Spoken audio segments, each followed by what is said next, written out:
Hello, and welcome to our time together to talk about conscious discipline in the home. Is this a familiar scene to you? Messy bedroom, toys that need picked up? What about this one? Messy closet, grown up closet, right? It's not just kids that have a difficult time cleaning up. Sometimes we do too, but it can be frustrating. So let's talk about it. My name is Heather. I am a conscious discipline facilitator. I am a mom. I am a longtime early childhood educator and YMCA employee, and I want to talk about cleaning up today. So, why don't kids clean up? Well, they don't do it because it's really overwhelming, right? We see you made this big, huge mess, and they see, oh my gosh, I have to clean up this big, huge mess, right? Also, it's not fun and they don't want to. I get that, right? We all get that. Playing is fun. Cleaning up is not fun. Of course, it's hard for us to get them to do it. And something else we need to consider is we tell these kids, right, from the time they're itty bitty until they are well into teenage years, what to do all the time, right? Look at this list of things that we tell them. They have so little control over their lives. It is rough to get told exactly what to do and when to do it all day long. So, of course, cleaning up is hard. So, what do we do? This is step one.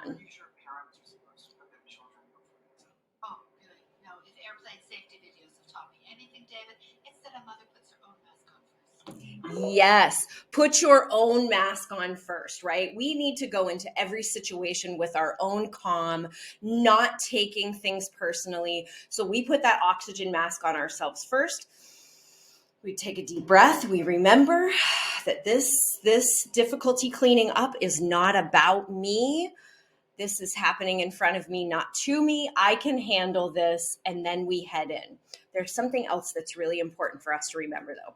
Connection before correction, right? Because look, if your child has, if the mess is because your child had a tantrum and threw things everywhere, or maybe there was a mess and a fit has been the result of you asking them to clean up, then them being a crying, dysregulated little ball on the floor is not the time for us to do any of these things that we're going to talk about today.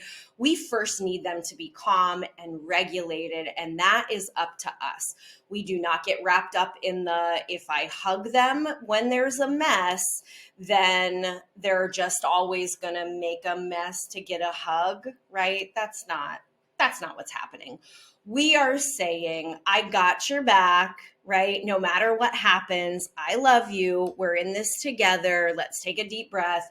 And now let's get this mess cleaned up. So here are some ways that we can help our children and ourselves get things cleaned up in our home. The first thing that we need to consider, besides our own calm, right, and how we're coming into the situation, is time. Like, what is time to kids? The younger the child, the more difficult it is to understand how much time we have given them to clean up, right? They had all this time to play, and now they have this much time to clean up. That is very confusing, right? So one thing we can do is provide a warning.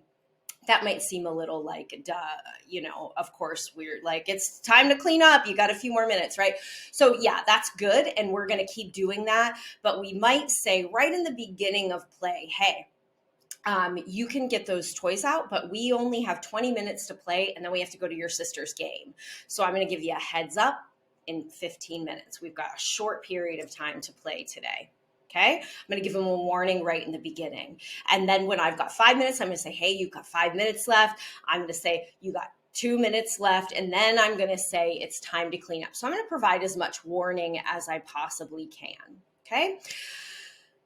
Predictability provides safety. The more predictability we can put into our routine, the less struggle we have getting these things to happen. So if there is any way around the play that you already probably have a routine of what to do, that we might write it down or put it in pictures for our younger children so that the expectation is clear. They're not surprised that it's time to clean up, right? So if our routine is we get home from school, we wash our hands, you play, we clean up, and then we have a snack, right? So predictability. If this is what we do every day, it's less of a surprise. Doesn't mean it won't still be a struggle sometimes, but it's no big surprise that, oh my gosh, I have to clean up, right? The other thing we can do with visual routines is put something like this together that's on the screen that shows the blocks of time. We're going to wash our hands, right? This takes this much time. You've got this much time to play, and then only this much time to clean up. And then we've got this time for snacks. So visuals can do a lot of really amazing things for your children and in the routines in your home. Please watch the visual routines video, head back to that, and it will give you more information on how to do that, because visuals are chef's kiss. Now, another visual is a timer. You can literally use something like a sand timer. There are a lot of different visuals, but I know you could get sand timers at the dollar store. And sand timers are a visual that shows them exactly how much time they have got left, right? And the ones that I have seen at the dollar store are 5-minute and 2-minute timers. So you could even use 2 different timers. Now, setting a timer on your phone is not the same. It will go off and signal them that it's time to clean up. So that's a good thing, but they will not be able to visually see how much time they have left like they could with this. Let's set a realistic expectation with a visual timer, though. We can't just plop down a visual timer and expect that the child's going to keep lifting their head from their play and monitor it themselves, right? If they lift their head, they can see that the time is getting closer, but it shouldn't be our expectation that they're just going to use it and be able to manage it on their own. A visual for an older child is a checklist, right? It can be a literal checklist. Visuals are great for everybody, by the way, right? We're older and we use visuals while we're driving and in the airport and all over the place. So visuals are helpful for everyone.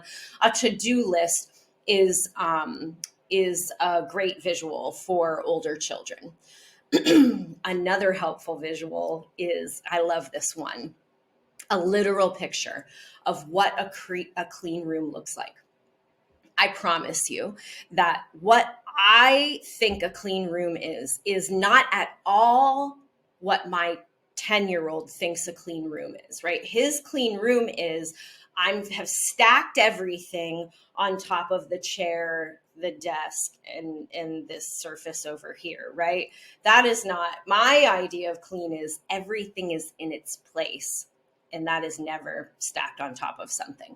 So having a picture of what your literal expectation is for a clean room, whether the whole room or different sections, can be so helpful to everybody, because sometimes even the other adults in your household don't have the same idea of clean as you. And so if it's not something that we're willing to be flexible on, then we can create a visual and show exactly what the expectation is to bring a little more peace into our home.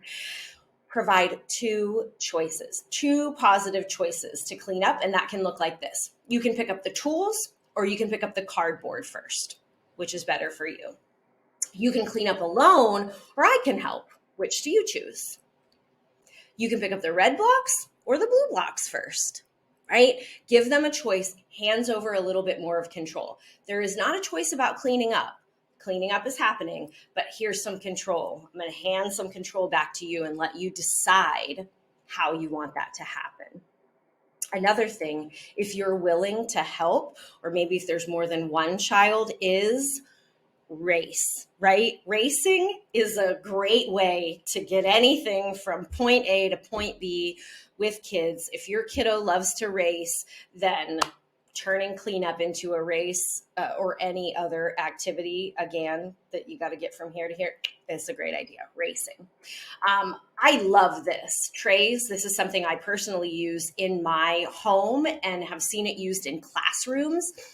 If I know that my child is getting out a Lego car, like a kit, they're going to build something, I also know that they're not likely to finish it in one setting. And so cleaning that up is going to be difficult.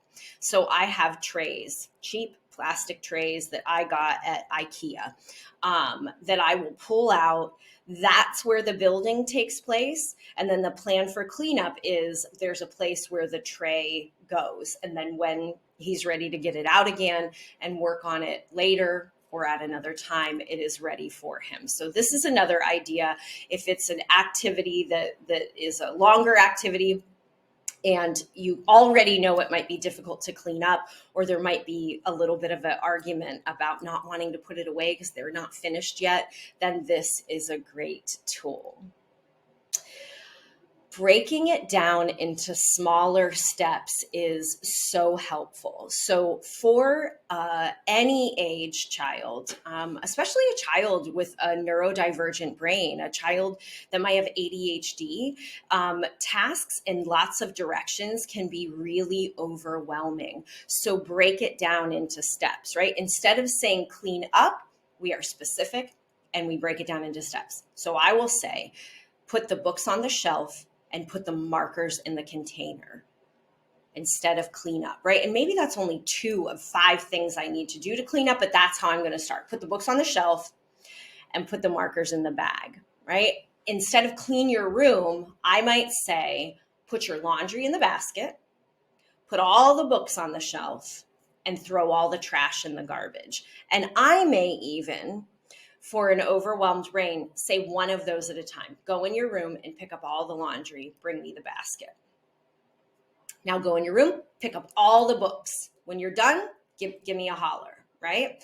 So I might break it down and literally just give one step at a time, especially if I know that when my child goes in to do the 3 steps, that in the middle of picking up the laundry or looking at, finding something in the books as they're going on the shelf might be distracting. I might do one thing at a time.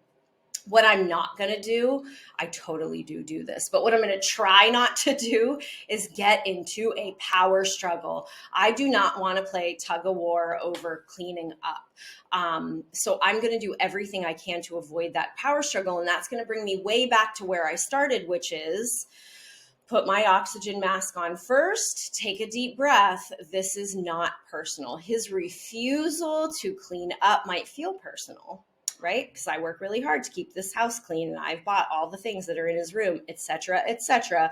It's not personal. It isn't about me. So I'm going to avoid a power struggle. And part of that power struggle sometimes looks like you got it out, you clean it up. Now, is that an inappropriate thing to say or an expectation? Absolutely not. They got it out. They made the mess. It's their responsibility to clean it up. That's fine. But here's what I want to just be mindful of is that we need to remember that there are a lot of things in our home, or maybe there is a lot of things in our home that we ask our child to participate in cleaning up because we are a community in our home and together we work to care for our home. So I might be asking him to clean things up that are not his, right? When I set up a you got it out, you clean it up, then guess what happens next time I say, I need you to bring me all the dishes into the kitchen. Well, I didn't get those out. They're not mine, right? That is not a game I want to play. So I am very careful with this. The biggest, most helpful thing I have learned about cleaning up, or really any other thing that might be a struggle with my child or anyone in the world around me, is what's the goal? Asking myself, what's the goal, is so incredibly important, because if the goal is to get the toys picked up and put into the bin, then I'm going to choose to not worry about the attitude that is happening while the toys are getting in the bin. The goal is clean up. He cleaned up. The attitude he did it with doesn't matter to me. If my goal is that he clean up, then I am not going to be stressed that it is taking so long. if I have the time, right? Sometimes we don't have the time for it to be taking a long time. So it's important because the goal might be to get cleaned up and get out the door in 5 minutes. And if that's what my goal is, then I might decide in that moment, I need to help him get this done so we can actually get out the door in 5 minutes. So refocusing ourselves on what's the goal. What's the goal? The real goal. And last, connection creates willingness. Have you ever been asked to do something by someone that you don't like very much in the moment, right? It might be someone that you really care about, but maybe we've gotten into a fight or I'm irritated, and then you ask me to do something, and man, I might do it, but I don't want to. Well, that's even harder when you're little, to do things when you feel disconnected. So connection creates willingness. If you head to the Build Connection tab on our family resource page, you will find more information about the ingredients of connection and some examples in the home. And you'll see, if you haven't already, that it's 30 seconds may make such a big difference. If before we're saying clean up, if we take 30 seconds to get some eye contact, touch, presence, and playfulness and give them that connection and that joy juice, may make them a little more willing to cooperate when we ask them to do something. Connection creates willingness. That's it. I am wishing you well.